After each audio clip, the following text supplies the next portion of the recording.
very much for this invitation.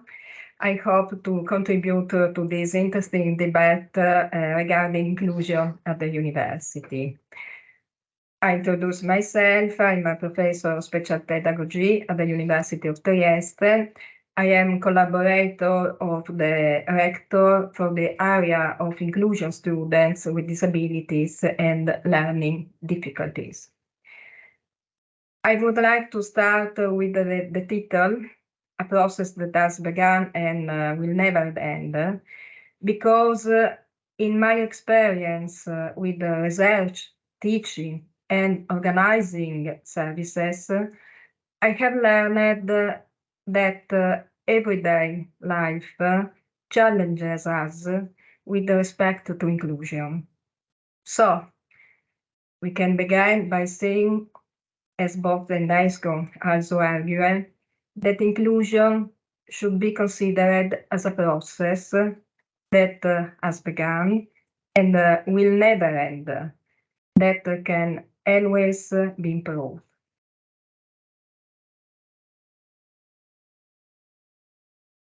Okay, to break the ice, I present the data of the enrollment in University of Trieste.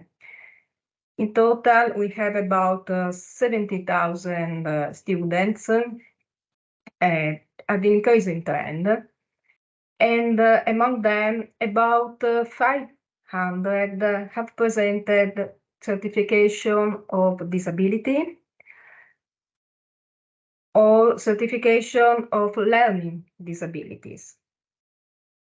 In the first case, we find sensory disabilities, motor disabilities, disabling disease that require specific attention, such as diabetes or epilepsy or autistic syndromes. In the second case, we refer to problems like dyslexia, dyscalculia, or attention deficit and hyperactivity problems. You can see the distribution of the enrollment students in our university. Okay, it is important for our arguments that we share a definition of disability. We use the concept taken up by the Convention of the Right of Persons with Disabilities, that says disability results from the interaction between persons with impairments and attitudinal and environmental barriers that hinders their full and effective participation in society on equal basis with others. For us, important is the reminder of the role that the life context plays in defining disability. So there are two references that we consider. The Convention of the Rights of Persons with Disabilities, a paradigm shift from traditional charity-oriented approach or medical-based approach to one based on human rights. The International Classification of Functioning, Disability and Health, a model that looks at the interconnection between biology, psychology, and socio-environmental factors. What reflection on this approach?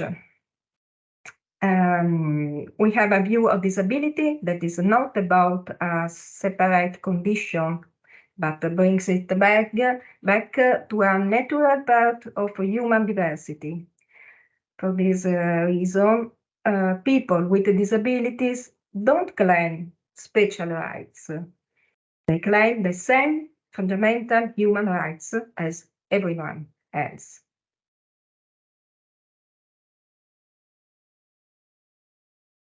In order to achieve equal opportunity, however, effective individualized support measures must be provided in environment that maximize academic and social development. It consisted with the goal of full inclusion. For those who want the secure rights, the question that arises is how can the university support student participation?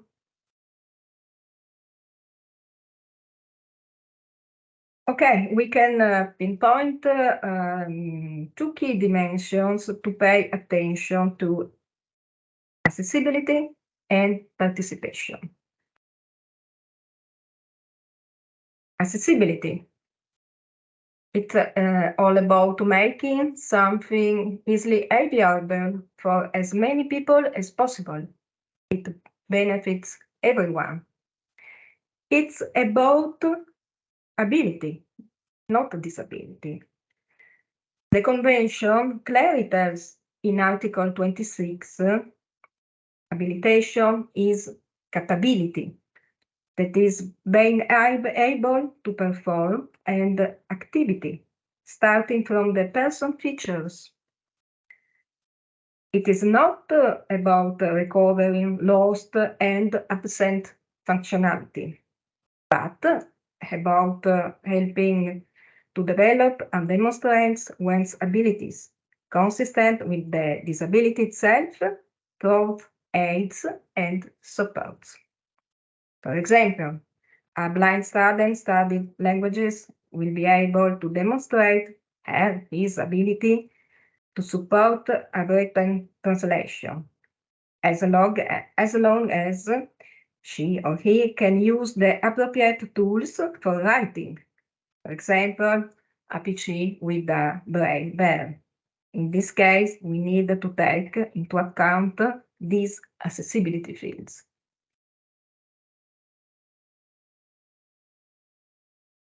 Participation. Universal life is made up of vital participation. There are many barriers that students may face. In addition to physical barriers, there are the social barriers and disadvantages that need to be compensated for in order to encourage wide participation in all events that characterize university life, such as social recreation, gap study, sports activities.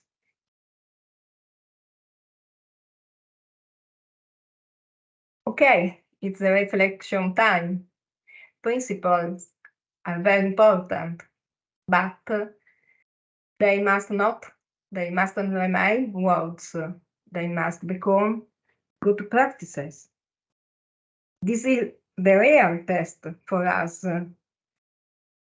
who believe in inclusion.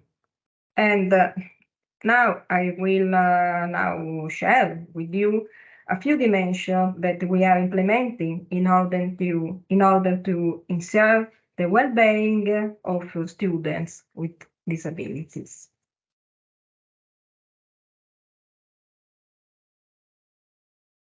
First of all, we have in Italy, we have a national law that provides special funds that can be used for services such as buying materials, transportation, sign language interpreter, etc.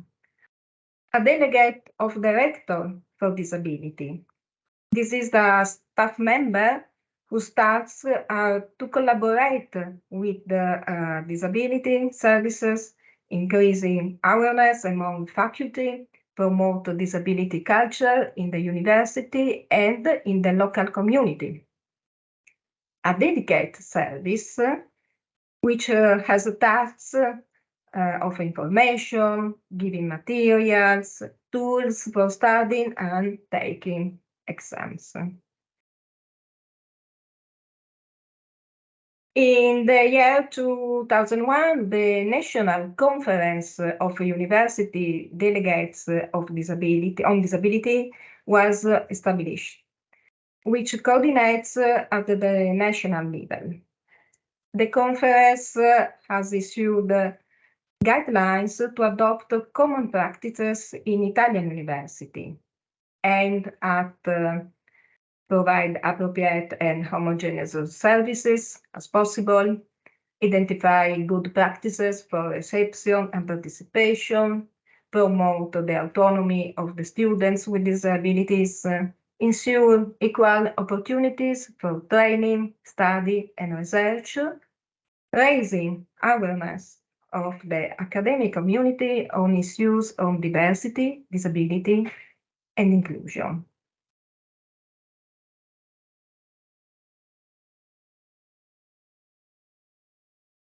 Okay, now we can look specifically at the main services that are implemented. One point important is the access to university. For example, orientation in entry, entrance test. In this case, we can look the methods that are implemented regarding interest in enrolling in University of Trieste. We work on the level of information about degree programs and supports available. Many courses require an entrance exam. In this case, there are some tools for taking the exam, as below you can see. For example, compensatory measures like additional time, tutor for help with reading and or writing, speech synthesis, calculator, text of the proof in enlarged font, the list or list interpreter, and assistive technology. Another problem regarding the accessibility to buildings, to the web page, and information materials, transport services, and the territory, the context. Building remain a problem for accessibility. It is necessary to monitor the actions needed to overcome architectural and sensory barriers, planning possible reasonable accommodation solution, planning and scheduling intervention to improve accessibility itself, shared with the university's technical service. The context, the territory, we have a network with other services to help students to find accessible apartments or having specialized care in case of needs.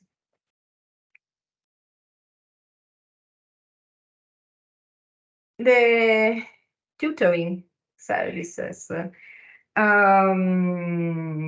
We have a different level of tutoring, for example, support from students or parent teaching related activities, or individual study support from a tutor with specific expertise for passing examination or writing the final paper, and accompaniment by a specialized support figure, for example, the list interpreter.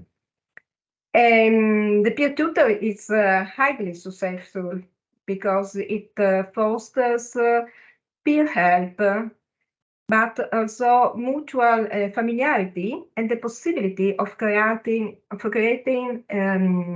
positive relationship between students.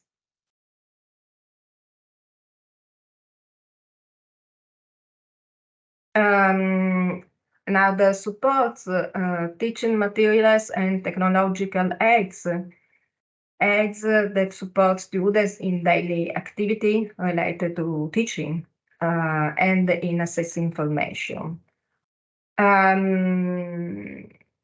Another thing, it's about the methods of examination and test. In this case, for each specific case, equivalent test and or the use of compensatory measures can be planned.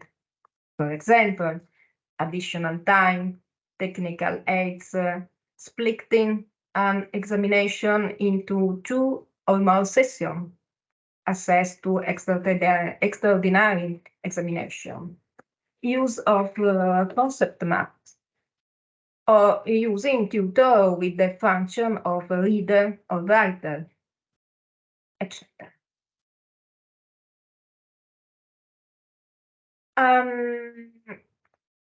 Another field, the orientation in itinerant.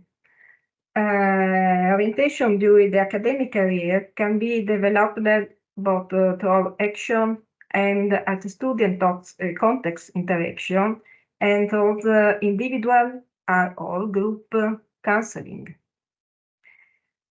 Guidance counseling can have the function of reorienting choices or can help students to reflect on the contextual factors that can influence the design or planned future, and locate challenges to be faced and the skills and knowledge they wish to acquire to cope with them. The psychological counseling. What to tell about the psychological service? It's a service implemented for everyone and in high demand among young people today.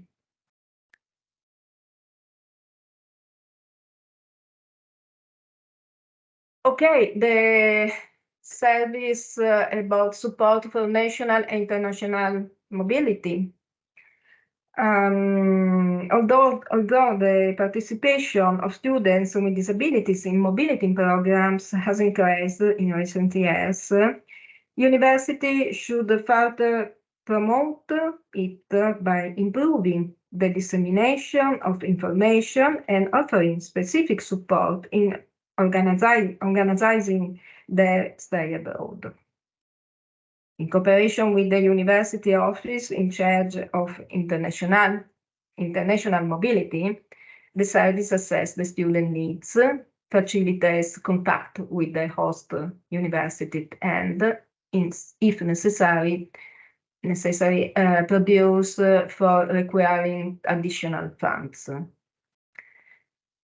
And the orientation in exit, there is a collaboration with the university's job placement office to promote and make visible job opportunities appropriate to the professional skills acquired by the individual students. And the last but not least, if we are to get to best practices, there are also some major challenges. Raise awareness among university staff and faculty. Training university faculty in inclusive teaching. Why? Because people make the difference. And as far as that is concerned, we started with the organization of in-person courses. For example, how to create accessible and readable slides for everyone.